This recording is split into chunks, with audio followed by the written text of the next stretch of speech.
It is a very comprehensive bill. It will be filed on June 7th. It includes coins that are commodities, coins that are securities.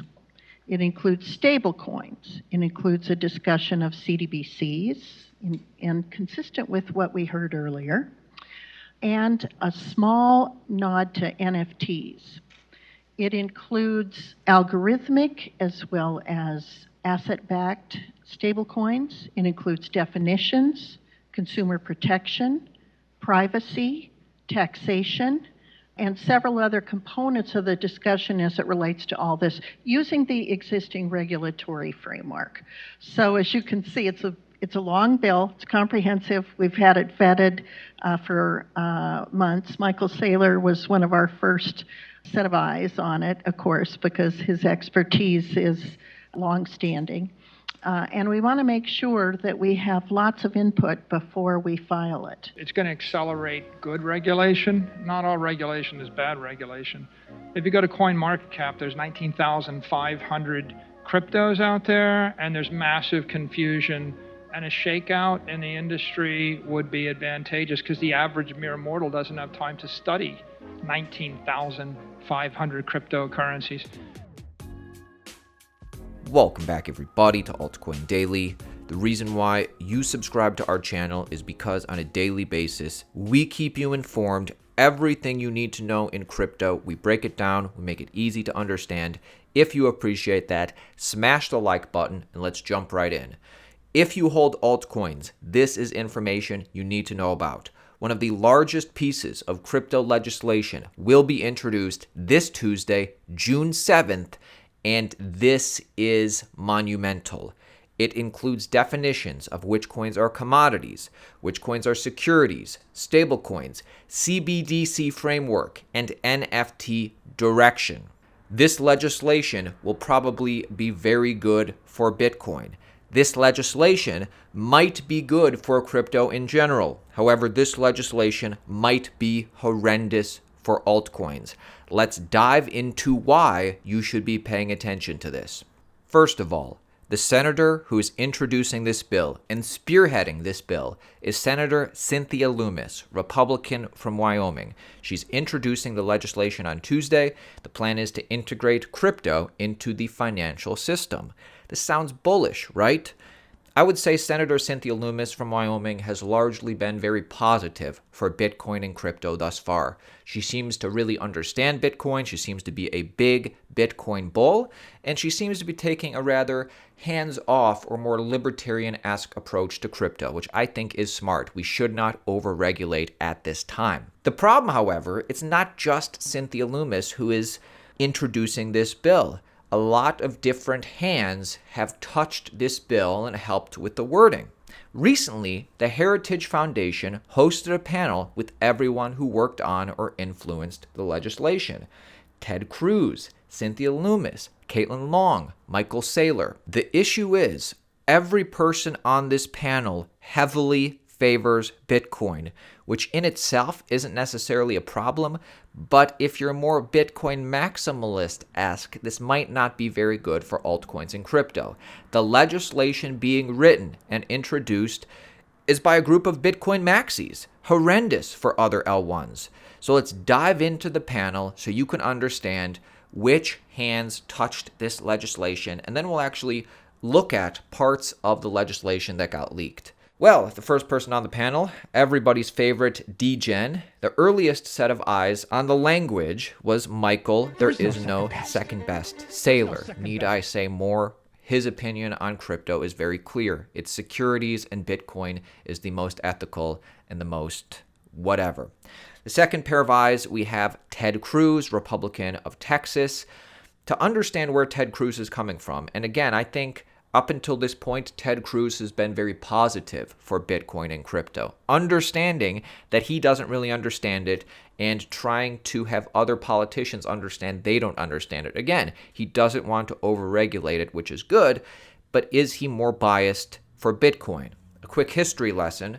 When China banned Bitcoin mining, Texas welcomed the miners with open arms. Electricity is cheap due to operating on a separate power grid from the rest of the nation. Miners flocked into the area over the past 2 years. Cruz now has massive crypto donors that operate a proof-of-work network in his state. Keeping Bitcoin strong and alts weak directly benefits Texas, according to small cap scientist, and some of his largest new donors also benefit as well. He states he owns Bitcoin and everything else is outside his risk profile. Again, I don't necessarily think Ted Cruz is bad for altcoins in itself, but if everybody on the panel starts talking in a Bitcoin maximalist, starts taking it in that direction, Ted Cruz is going to go with the flow.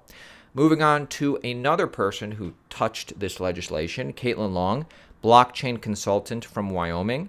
Caitlin is a 22-year Wall Street vet and now the CEO of Custodia Bank. She's hoping to work with the Fed to create a Custodia over-collateralized stablecoin.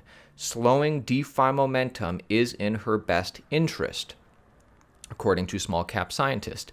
Now again, much like Cynthia Lummis, Caitlin Long, in my opinion, little libertarian-esque, kind of, doesn't want to over-regulate the crypto space. So is it in her best interest to slow DeFi? That remains to be seen. But again, we don't have a lot of pro-DeFi, pro-Ethereum, pro-crypto people who's touching this bill. And of course, we have Senator Lummis, who's spearheading this, who has her own incentives to pump Bitcoin instead of any other L1s or altcoins. At one point in the video discussing altcoins, she states, "Burn it all down. Bitcoin will be the phoenix that rises." Quick 15-second plug before we continue with the video. Question: what is your favorite cryptocurrency exchange? Mine is FTX. You can trade crypto with 0 fees on FTX app. Use referral code ALTCOINDAILY and get up to $100 for free. I love FTX US. Many people love FTX if you're around the world. Get up to $100 in crypto with Altcoin Daily. 0 trading fees. It's the best. I love it. Let me know if you use it. The moral of the story here is anyone outside of Bitcoin holders is in big trouble in the coming weeks. The first thing they call out is being decided by the legislation is commodities versus securities, and Ethereum and L1s will fall under the securities blanket. Don't believe me? Well, if you want a head start, the block was able to obtain a copy of the Lummis legislation prior to next week's final copy by the outlined definition below. Nearly every cryptocurrency, including ETH, is defined as a security. I've combed through the bill, but haven't had time to cover all 70 plus pages. The copy is dated March 1st, so plenty of changes could have been made since shared. There is bullish content that will help progress the space surrounding stablecoin regulation and the banning of CBDCs. So, my takeaway from all this is that the hands and minds that touched this legislation are all very Bitcoin-oriented and Bitcoin-centric people. We don't have a lot, there's no Ethereum maximalist, there's no DeFi or NFT type people. It is Bitcoin people who have basically a more libertarian mindset to crypto at best. Is this time to panic? Not necessarily. We actually don't know what's going to be in the final bill. It wouldn't be good if ETH and NFTs and crypto are classified as securities. That's the biggest risk. And also, by the way, if this gets introduced, doesn't necessarily mean it will pass. Look, there are a lot of scams in crypto. There are a lot of unregistered securities. That does not mean that everything is a scam or everything is an unregistered security. In my opinion, Ethereum is already past the point of no return. It's a commodity at this point and has already been talked about as such from CFTC chair, SEC chairs, but we'll see what this crypto legislation actually says on Tuesday. Now, unfortunately for you and me, there's not a lot we can do in between now and Tuesday except get this information out there to as many people as possible. And there will be a lot we can do in between Tuesday and if and when this bill eventually passes. There is going to be a lot we can do. So make sure you're staying informed. Subscribe to the channel. We will continue to keep you updated. And with that being said, I'll see you tomorrow. Let me know what you think about all this in the comments below.